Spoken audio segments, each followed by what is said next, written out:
आणखी एक पर्सनल प्रश्न विचारेन मी तुला, सुरुवातीपासून जन्मापासून ब्लाइंडनेस आहेत का? आता दिसू पण शकत, एक लेन्स आहे ती टाकली तर दिसू शकतं नवीन याच्याप्रमाणे. आणि मेन प्रॉब्लेम काय माझा, आपण रडल्यावरती कसं डोळ्यातनं पाणी वगैरे येतं ना, तेच माझ्या डोळ्यातनं रडल्यावरती पाणीच येतं, म्हणजे अश्रुपिंड असतात ना तेच सगळे सुटले. मागच्या व्हिडिओ तुम्ही बघितला असेलच, प्रथमेश त्याला तर काहीच दिसत नाही बिचारायला, तरी पण तो यूट्यूब चॅनल चालवतोय. म्हणजे हे माझ्यासाठी खूप म्हणजे मला मोटिवेट करण्याची गोष्ट आहे. साईराज आमच्या उमाच्या क्लाउड किचन तर्फे तुला एक छोटीशी भेट देतो. नक्की घरी जाऊन रेसिपी ट्राय कर, सांग कसे लागले ते.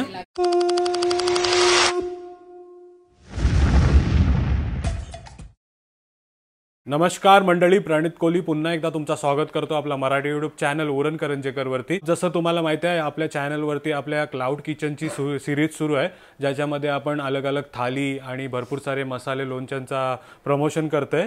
तर आणखी एक मित्र आहे आपला साईराज खीर, जो रत्नागिरीवरनं प्रवास करतोय आणि आपल्या मुंबईतले कोकणातले जे ब्लॉगर आहेत त्यांच्या इंटरव्ह्यूज घेतोय. काल त्याचा फोन आला होता आणि आज आपल्या घरी येणार आहे. त्यालाच घेऊन येण्यासाठी आता मी बेलापूर स्टेशनला जाणार आहे आणि त्याला घेऊन आपल्या घरी आल्यावरती तुम्हाला भेटवणार आहे. आणि जर तुम्ही यूट्यूब चॅनल नेहमी बघत असाल तर मी आत्ताच तुम्हाला रिक्वेस्ट करतो की आपला जो साईराज मित्र आहे तो एक ब्लाइंड क्रिकेटर आहे, चांगला क्रिकेट खेळतो. आपल्या मित्राच्या चॅनललाही भेट द्या आणि आवडला तर नक्की सबस्क्राईब करा. तर आता मी डायरेक्ट तुम्हाला जाऊन साईराजला भेटवतो. चला. आणि आता आलो मी बेलापूरला, आणि मित्र बेलापूरला आलोय आपल्या एका खास फेमस यूट्यूबरला भेटण्यासाठी.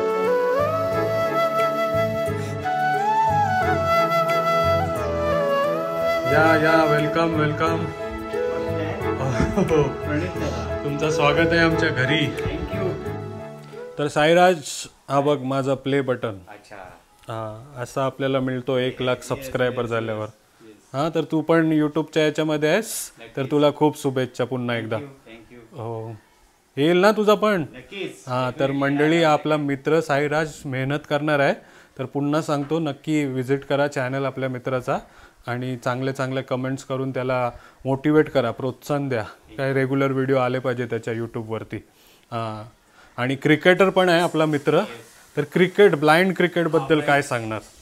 माझं नाव आहे साईराज सत्यानंद कीर आणि माझ्या चॅनलचं नाव आहे ब्लाइंड ब्लॉगर साईराज.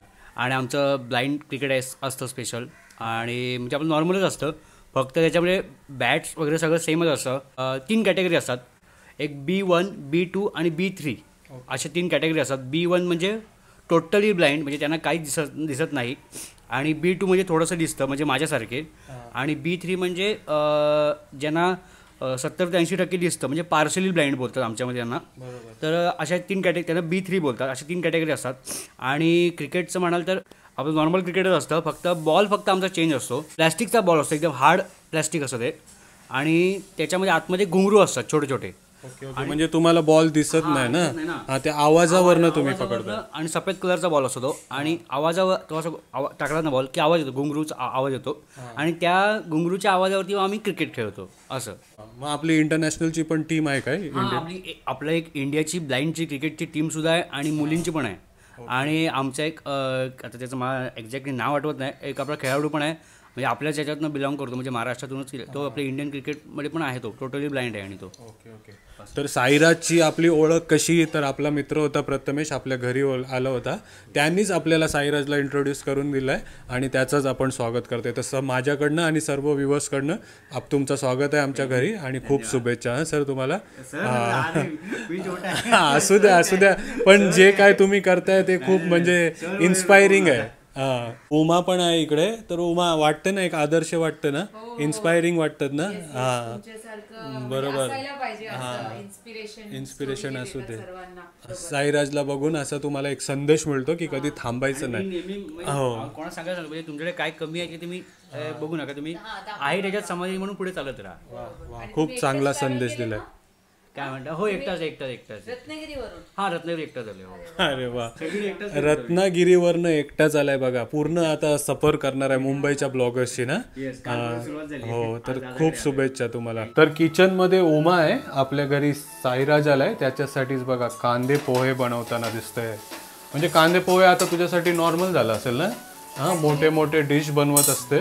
तर कांदे पोहे काय नाही. ते काही सांगितलं नाही मला, म्हणून असं झालेलं आहे. नाहीतर सांगितल्याप्रमाणे मी नाश्ता वगैरे बनवला असता. हो, मी पण ते घाई गडबडीमध्ये त्याला तिला सांगायला विसरून गेलो. 5 मिनिटं आधी 10 मिनिटं आधी सांगितलं की तर सॉरी त्यासाठी.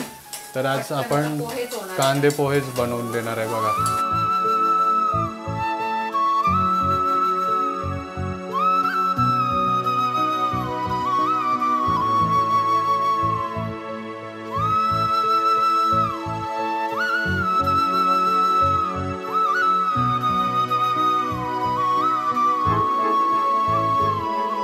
घे साईराज कांदा पोहा आणि उमाने बनवलेला स्पेशल चहा, जो माझा खूप आवडता आहे. तर नक्की सांग टेस्ट करून कसं लागलं ते.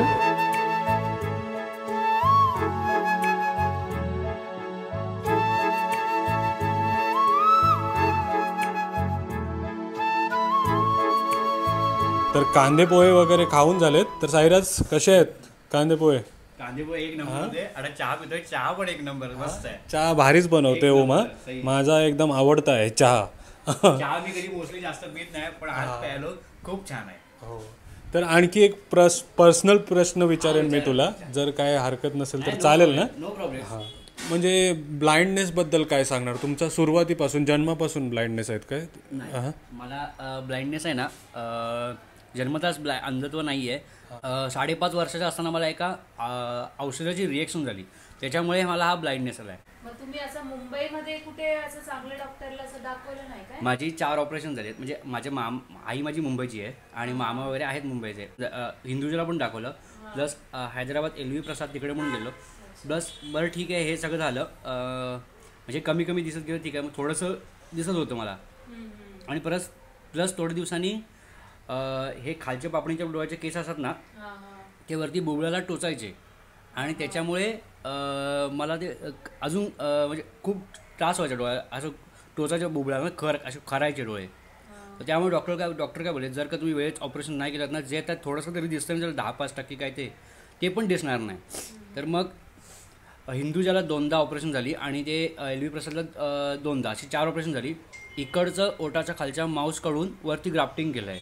3दा केलं, 3दा फेल झालं आणि 4थ्यांदा केलं. इकडचंच ग्राफ्टिंग करून वरती हे केलं आहे, लावलं आहे मास्क, असं केलं आहे आता.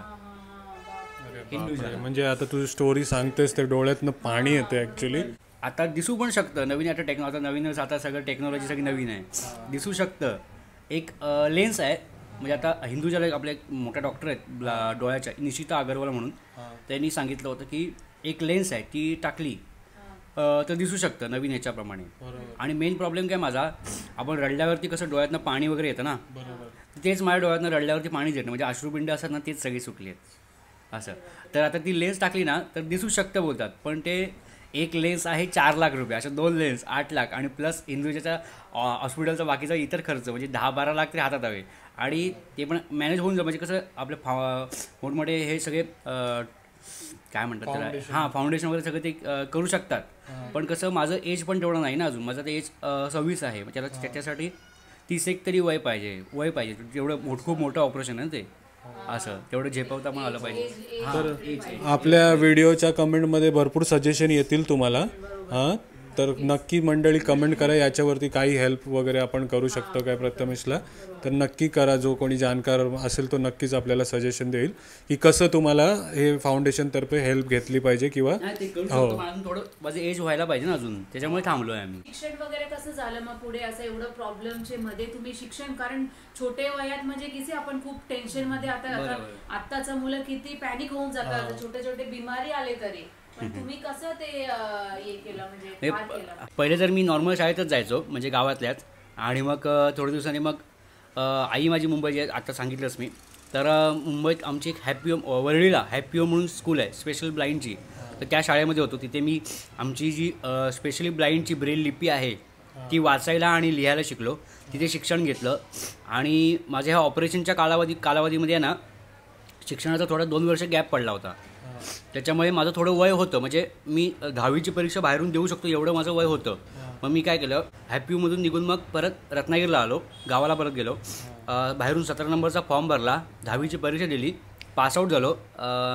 आणि मग कॉलेज जॉईन केलं आमच्या रत्नागिरीमध्ये, गोगटे कॉलेज म्हणून आमचं रत्नागिरी खूप फेमस कॉलेज आहे. काही लोकांना माहिती पण असेल, तर त्या कॉलेजला जॉईन केलं आणि मग पुढे कॉलेजचं शिक्षण केलं. आणि मला 10वीमध्ये मला 61% आणि 12वीत मला 71%. हां, तर साईराज खूप हुशार मुलगा आहे आणि जे काय तुझ्यासोबत घडलं तर तुम्ही असं कोणासोबत नको घडू द्या अशीच प्रयत्न करेन.